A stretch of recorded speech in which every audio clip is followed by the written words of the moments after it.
کہ جو لیبیا یا اٹلی سے جو ایک سمندر کے راستے میں جب جاتے تھے تو وہ جہاز ہی ڈوب جاتا تھا پورا تو جس میں سینکڑوں انسانی جانیں ضائع ہو چکی ہوئی ہیں. اب پاکستان میں اس وقت جو ہماری یہ لائن ہے وزیر آباد، گجرات، جہلم، لالا موسیٰ، کھاریاں، منڈی بہاؤدین، ان علاقوں کے جو ایجنٹ ہیں وہ آج بھی سرگرم عمل ہیں. گو کہ اس علاقوں میں متعدد ایجنٹوں کے خلاف کارروائیاں کی گئیں، انہیں گرفتار بھی کیا گیا، لیکن اس کے باوجود یہ ڈنکی والا عمل ختم نہیں ہو پا رہا. اور اس میں ہمارے نوجوان یہ نہیں سوچتے کہ انہیں کن مشکلات سے گزرنا پڑے گا. ان کی جان بھی اس میں جا سکتی ہے، وہ راستے میں زخمی بھی ہو سکتے ہیں اور کئی دفعہ پکڑے بھی جاتے ہیں، ڈیپورٹ بھی ہو جاتے ہیں. ایرانی فورسز نے انہیں پکڑ لیا، کبھی کبھی ترک بارڈر پہ انہیں خدا نہ خواستہ وہ وہاں انہیں جیل بھی ہو جاتے ہیں، پکڑے جاتے اور ہیں، وہ مطلب یا تو عمر قید کاٹتے ہیں یا پھر مار دیے جاتے ہیں. لیکن اس کے باوجود وہ خوف نہیں کھاتے. ایسے بھی میں نے نوجوان دیکھے ہیں جو ایک دفعہ ڈنکی کا انہوں نے رسک لیا، وہ کامیاب نہیں ہو سکے، کسی نہ کسی انداز میں پکڑے گئے یا وہ زخمی ہو گئے، کوئی اپنی ٹانگ بازو توڑوا بیٹھا، وہ واپس آ گیا. اس کے بعد انہوں نے اگلی دفعہ پھر کوشش کی کہ ہم پھر جائیں. اب ہوتا یوں ہے کہ جب ایک پورا جتھا کوشش کرتا ہے جانے کی، قافلہ ہوتا ہے ان کا ساروں کا، جو ڈنکر ہوتے ہیں وہ ان کو لے کے جاتے ہیں. اچھا، ان میں سے کچھ لوگ کامیاب ہو جاتے ہیں. اب جب وہ کامیاب ہو گئے، وہ یورپ کے کسی ملک میں چلے گئے اور اس کے بعد جب وہ وہاں پہ کمائی شروع کرتے ہیں تو پیچھے اپنے گھر والوں کو جب وہ پیسے بھیجتے ہیں، پھر یہاں پہ وہ جائیدادیں بھی بناتے ہیں، وہ ایک ترقی کرتے نظر آتے ہیں. اب ایک نوجوان کی ترقی دیکھ کے آدھے سے زیادہ گاؤں کے جو نوجوان ہوتے ہیں نا، اس کو آئیڈیل بنا لیتے ہیں کہ وہ پہنچ گیا ہے، اس نے وہاں جا کے لاکھوں کروڑوں کما لیے، اب ہم بھی پہنچے اس کے پیچھے. تو یہ ممکن نہیں ہے کہ یہاں پہ اس عمل میں بھی 100% کامیابی ہو. جہاں پہ قوانین میں سختی لائی گئی ہے وہاں پہ ایک پراپر طریقے کے ساتھ جو ڈنکی والے ڈنکر ہیں، ایجنٹ ہیں، ان کے خلاف جب تک ایک پراپر ایکشن نہیں ہوگا آپ انسانی سمگلنگ نہیں روک سکتے. دوسرا اس میں ایک اور غور طلب پہلو جو ہے کہ یہ سہانے مستقبل کا خواب دکھا کر جو ایجنٹ مافیا ہے جو لوگوں کو لوٹتے ہیں، ٹھیک ہے، اور ایف آئی اے کے پاس متعدد درخواستیں اس حوالے سے زیر التواء ہیں، متعدد مقدمات درج ہو چکے ہوئے ہیں کہ جو لوگوں کے ساتھ فراڈ ہوئے ہوئے ہیں.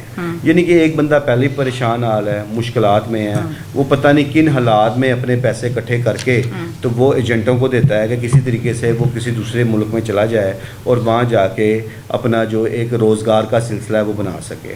پھر اس میں ایک پہلو یہ بھی ہے کہ جو لوگ باہر جاتے ہیں ایجنٹ مافیا کے ذریعے، انہیں کہا کچھ جاتا ہے، وہاں جا کے کچھ نکلتا ہے. ٹھیک ہے، یہاں پہ ایسے ایسے معاملات بھی آئے ہیں کہ ورک پرمٹ کا جھانسا دے کر بھیجا گیا ہے، جب لوگ پہنچتے ہیں تو انہیں پتہ لگتا ہے کہ انہیں تو ویزے پہ بھیجا گیا ہے. اس میں حال ہی میں ملیشیا کے بھی کچھ ایسے کیسز سامنے آئے کہ ایجنٹ نے ان کو یہ کہا، پیسے بھی اس چیز کے لیے کہ آپ کو وہاں پہ ورک پرمٹ پہ ہم بھیج رہے ہیں، وہاں جاتے ہی آپ کی نوکریاں لگ جائیں گی. تو جب وہ نوجوان وہاں پہنچتے ہیں، کیونکہ یہ نوجوان اتنے پڑھے لکھے ہوتے نہیں ہیں، سادہ ہوتے ہیں، انہیں اتنی باریکیوں کا پتہ نہیں ہوتا. ہاں، جب وہ وہاں پہنچے تو انہیں پتہ لگا کہ وہ ورک پرمٹ تو ہے ہی نہیں، یہ تو وزٹ ویزے پہ آئے ہوئے ہیں، اور پھر وہ وہاں جا کے پھنس جاتے ہیں. اچھا سر، سوال یہ ہے کہ جتنے لوگ جاتے ہیں انلیگل طریقے سے مائیگریشن کرتے ہیں، لیکن وہ تو کسی نہ کسی پرابلم کا شکار ہو جاتے ہیں، یا پکڑے جاتے ہیں، یا ڈیپورٹ ہو جاتے ہیں، یا جیل وہاں کاٹتے ہیں، یا خدا نہ خواستہ اپنی زندگی سے ہاتھ دھو بیٹھتے ہیں. لیکن یہ جو ایجنٹ مافیا ہے، ایک طرف قوانین بنائے جاتے ہیں اور یہ کہا جاتا ہے کہ ان کو امپلیمنٹ کرنے میں بہت سارے چیلنجز ہیں، لیکن جو ایجنٹ مافیا ہے صرف پاکستان میں نہیں ہے، وہ کیوں نہیں پکڑا جاتا؟ اس کو کیوں نہیں، وہ اس میں گرپ میں کیوں نہیں آتا؟ اچھا، اس میں نے کہا کہ متعدد ایجنٹوں کے خلاف کارروائیاں ہوئیں، پکڑے بھی گئے، مقدمات بھی درج ہوئے، لیکن یہ اتنی بڑی تعداد میں موجود ہیں کہ سارے قابو ہی نہیں آتے. یہاں تو نا کہ بہت سارے قابو آ جائیں. جب کشتی حادثہ ہوتا ہے، لاسٹ ٹائم بھی ہوا، اس میں دیکھیں نا آپ، درجنوں گھرانوں کے جو چشم و چراغ تھے اس کشتی حادثے کا شکار ہو گئے. ٹھیک ہے، اور پیچھے ان کے جو خاندان تھے، ان کے گھر والے تھے، ان پہ کیا قیامت ٹوٹی ہوئی تھی اس وقت. اس دوران ذرا ادارے مزید حرکت میں آ گئے، انہوں نے دڑا دڑ ایجنٹ مافیا خلاف کارروائی کی. لیکن پھر میں کہہ رہا ہوں کہ چونکہ سارے ایجنٹ نہیں پکڑے جاتے، یہ کام اتنا زیادہ پھیلا ہوا ہے کہ کہ جو پھر باقی پیچھے ماندہ رہ بھی جاتے ہیں یا جو ایک ایجنٹ پکڑا جاتا ہے اس کی جو شاخیں ہیں یا اس سے جڑے لوگ ہیں وہ اپنا کام کرتے رہتے ہیں. انہیں خوف خدا ہی نہیں آتا کہ وہ کس طرح لوگوں کی جانوں کو جو ہے وہ رسک میں ڈال رہے ہیں. اب یہ جب لاسٹ بھی جو کشتی حادثہ ہوا تھا اس میں بھی کتنے نوجوان تھے جو اپنی زندگی کی بازی ہار کے تھے, منزل ایک سنہرے اور اس میں بہت سارے پلیس بھی بنے. بالکل. تو یہ جو ایک چیز ہے یہ آج کی نہیں ہے, سالہ سال سے چلتی آ رہی ہے اور یہ رکنے کا نام ہی نہیں لے رہی. اچھا سر, ایک طرف وہ لوگ جو باہر جانے کا خواب دیکھتے ہیں کہ پرچیزنگ پار, یہاں پاکستان کی کرنسی ڈی ویلیو ہے, پاکستان میں جو معیشت کے حالات ہیں, جو روزگار کے حالات ہیں, جو پاکستان میں جو ذرائع آمدن ہیں وہ کس حد تک کم ہو چکے ہوئے ہیں. اس وقت جو حالات چل رہے ہیں, بڑے بڑے انڈسٹریل جو لوگ ہیں وہ اپنے کاروبار سمیٹ کے بیرون ممالک میں شفٹ ہو چکے ہیں, ایک بڑی تعداد. ٹھیک ہے, اور ایسے حالات میں جب ایک سرمایہ دار پریشان ہے تو وہاں غریب آدمی کیا کرے گا؟ اور جو غریب آدمی ہے اس کے پاس مواقع ہی نہیں ہے ایسے کہ وہ اپنے بہتر مستقبل کے لیے کچھ کرے. یہ لوگ بھی پھر مجبور ہوتے ہیں اور اپنی مجبوری کے عالم میں پھر یہ اتنے بڑے رسک لیتے ہیں کہ اس میں وہ اپنی جانوں کی پرواہ ہی نہیں کرتے. سر اینڈ پہ میں چاہوں گی کہ ہمارے وہ نوجوان جو آنکھوں میں باہر جانے کا خواب, ایک اچھے لائف سٹائل کے لیے وہ یہ سارا تگ و دو کرتے ہیں اور اپنی جان کو خطرے میں ڈالتے ہیں, انہیں آپ کیا میسیج دیں گے؟ ایسے نوجوانوں کو چاہیے کہ بجائے اس کے کہ اپنے خاندان کو, اپنے پیاروں کو صدمات میں مبتلا کریں, یہ سہانے خواب ایجنٹوں کو دیکھنے چھوڑ دیں. یہ جو وہ شارٹ وے اختیار کرتے ہیں خصوصاً ڈنکی کی شکل میں, ایسے رسک نہ لیں. ان میں بہت کم کامیابی کے امکانات ہوتے ہیں.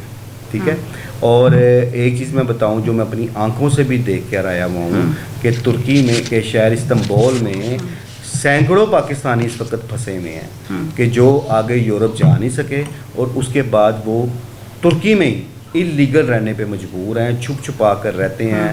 وہاں پہ ایجنٹوں کی زیادتیوں کا نشانہ بھی بنتے ہیں, ان کے ظلم و ستم کو بھی برداشت کرتے ہیں. اور یہ عمل جو ہے سالہ سال سے جاری ہے. خدارا ان چیزوں سے بچیں, ان ایجنٹوں سے بچیں. یہ ڈنکی والے جو راستہ اختیار کرتے ہیں اس سے بچیں. اس میں کچھ حاصل وصول نہیں ہے. وہ جو تکلیف آپ نے ڈنکی لگا کر حاصل کرنی ہے یا اپنے پورے خاندان کو, اپنے پیاروں کو صدمات میں مبتلا کرنا ہے, تو بہتر ہے یہاں کے جو حالات ہیں جس قسم کے بھی ہیں ان کو برداشت کر لیں, ان کا مقابلہ کر لیں. کم از کم اپنے خاندانوں کو دکھ و تکلیف میں تو مبتلا نہ کریں. بہت شکریہ خرم پاشا صاحب. ناظرین اجازت دیجیے, اللہ حافظ.